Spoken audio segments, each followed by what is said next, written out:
सिधावे के गांव सिधावे मंच पर उपस्थित आचार्य जी, आदरणीय शाही जी, वशिष्ठ मुनि तिवारी जी, भारतीय जनता पार्टी के हमारे इस मंडल के नेता भाई अमरनाथ मदेसिया जी, उजेंद्र बाबू और यहाँ उपस्थित समस्त ग्राम सभा के हमारे नौजवान साथी, हमारी माताएं बहनें,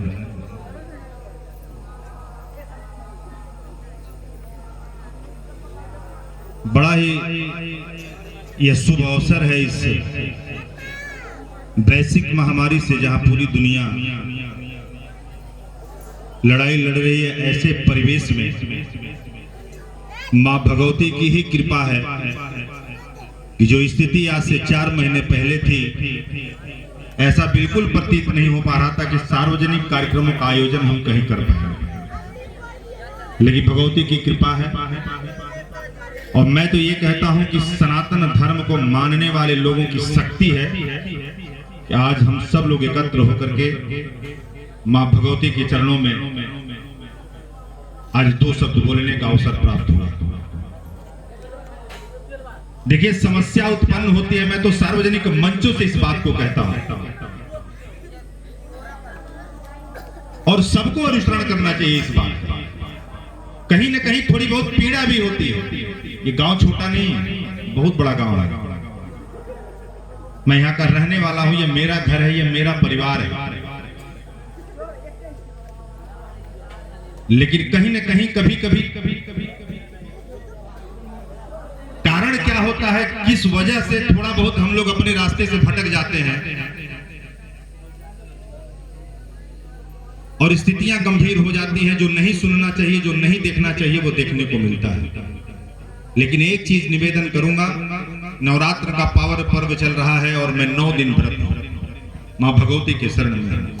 एक बात हमेशा याद रखिएगा, चाहे जिस भी राजनीतिक दल से आओ, चुनाव लड़ूं ना लड़ूं, राजनीति करूं ना करूं, लेकिन एक चीज हमेशा ध्यान रखिएगा कि मैं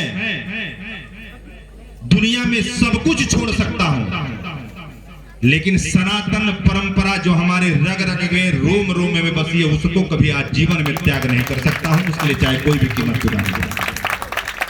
और ये बात मैं सिर्फ इसलिए आप लोगों को कह रहा हूं कि आज के परिवेश में जो नौजवानों ने रास्ता चुना, जिस रास्ते पे आज नौजवान चल रहा है, कहीं ना कहीं उस परिवार के लोगों को, उस नौजवान को भी सोचना पड़ेगा।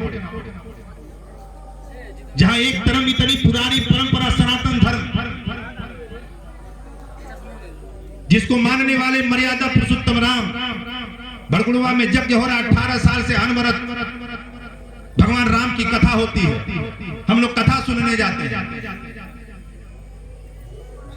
लेकिन सही मानों में अपने दिल पे हाथ रख करके कहिएगा कि जो कथा 18 वर्ष से मर्यादा पुरुषोत्तम राम की सुनते हुए आ रहे हैं, क्या उसका 1% मात्र भी अनुसरण हमारे ग्राम सभा के लोग करते हैं?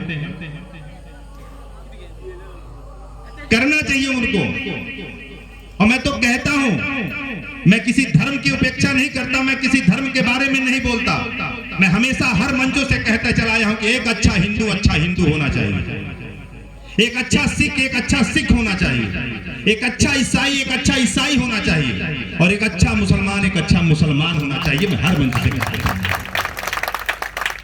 लेकिन आज मैं भगवती के चरणों में खड़ा हूं। ये अवसर है कि मैं अपनी सनातन परंपरा के बारे में बोलूं।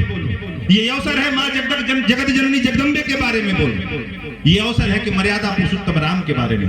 हमारी माताएं बहनें, मुझे तो अफसोस होता है कि आप लोग शायद अगर ये उपस्थित भी नहीं होते, अगर ये कार्यक्रम नहीं होता तो शायद आप लोग नहीं आते। ये कार्यक्रम हो या ना हो, आप लोगों को तो वैसे भी आकर के 9 दिन बैठ करके कम से कम 2 घंटा माता जगत जननी का आप लोगों को गुणगान करना चाहिए।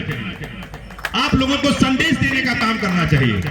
आज तक आप लोगों ने कभी यह जानने का कोशिश ही नहीं किया कि माँ सीता क्या थी, माँ कैकेयी क्या थी, कौशल्या क्या थी, सुमित्रा क्या थी। मंच पे बैठे व्यास गद्दी पे बैठे व्यास ने जो बता दिया वह सुन लिया और सुन करके हम चले आए, उसका अनुसरण नहीं करते। कितनी माताएं हमारी बैठी हुई, कितने लोग मैं तो कहता हूं यहाँ है जो जानते होंगे कि इस रामायण की कथा जो आप लोग सुनते हो या देखते हो, या मर्यादा पुरुषोत्तम राम का रामचरितमानस जो व्यास लोग पढ़ के सुनाए जाते हैं, दिन भर बैठ करके प्रवचन कहते हैं और रातों दिन मां कैकेयी को कोसते हैं। कल मैं कथा सुन रहा था वीरेंद्र व्यास जी का, बहुत अच्छे व्यास है, जानकार है, वक्ता है, बहुत अच्छा कथा कहते हैं। और हमारे रामायण में हमारी चौपाइयां लिखी गई हैं, हरि अनंत हरि कथा अनंता।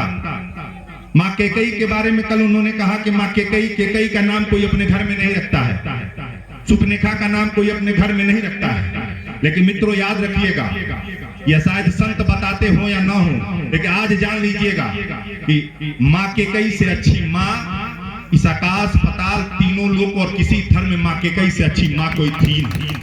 अरे जिसके कोख से भरत जैसा संत पैदा हुआ हो, मां गुलछनी हो सकती है? किन परिस्थितियों में राम को बन जाना पड़ा था, राम कैसे बन गए थे? ये रचना राम बड़े हुए या राम वनवास गए वो नहीं है, ये बचपन की लीला है। छोटी सी एक कथा जरूर आपको बताऊंगा, सुनाऊंगा। बचपन में जब राम जी और लखन जी छोटे थे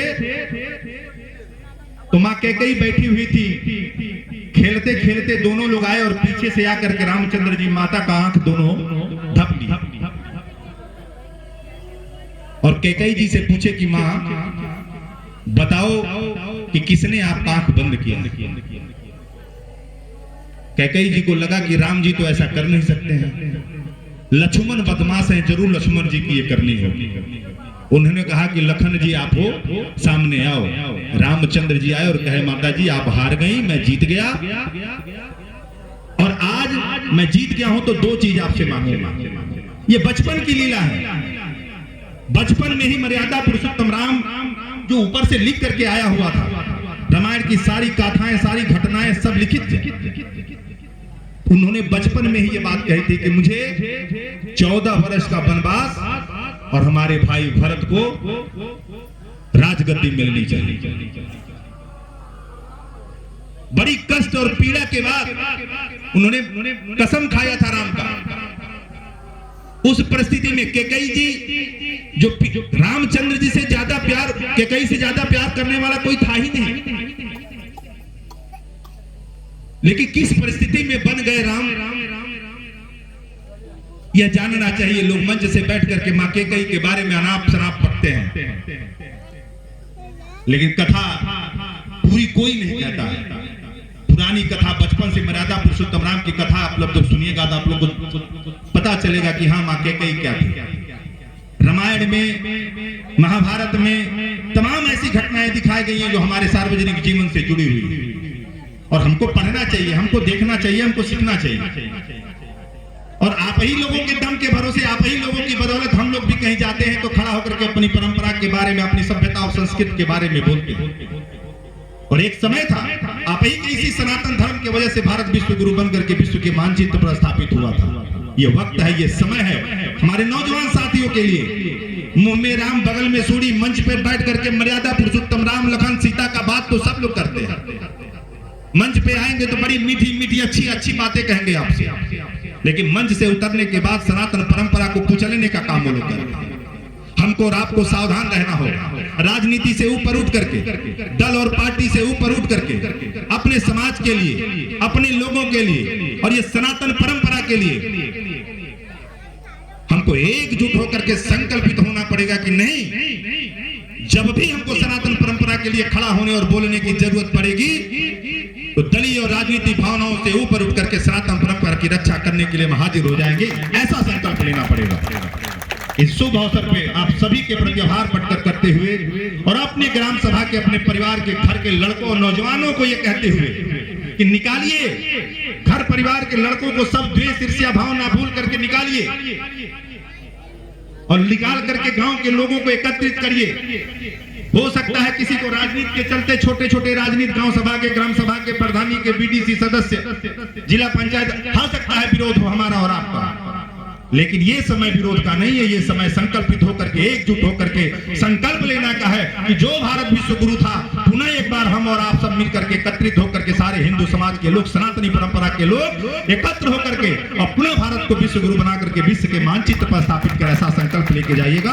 आप सभी के प्रति आभार प्रकट करते हुए इस आशा और विश्वास के साथ कि जो कुछ भी हमने कहा होगा, शायद अगर उसमें कोई त्रुटि या मेरी बात गलत लगी होगी तो आप दोनों हाथ जोड़ करके क्षमा मांगते हुए इस आशा और विश्वास के साथ कि स्नेह बरकरार रहेगा आप अपने भाई के प्रति और हमारे सनातनी परंपरा के प्रति मां जगदम्बा जगत जननी जगदम्बा से आशीर्वाद लेते हुए और यह मनोकामना मांगते हुए हमारे गांव समाज के, हमारे परिवार के लोगों का मंगल करना, जनपद के लोगों का मंगल करना, पूरे विश्व का कल्याण करना, इन्हीं सब शब्दों के साथ अपनी बात को समाप्त करता हूं। जय हिंद, जय भारत, जय श्री राम।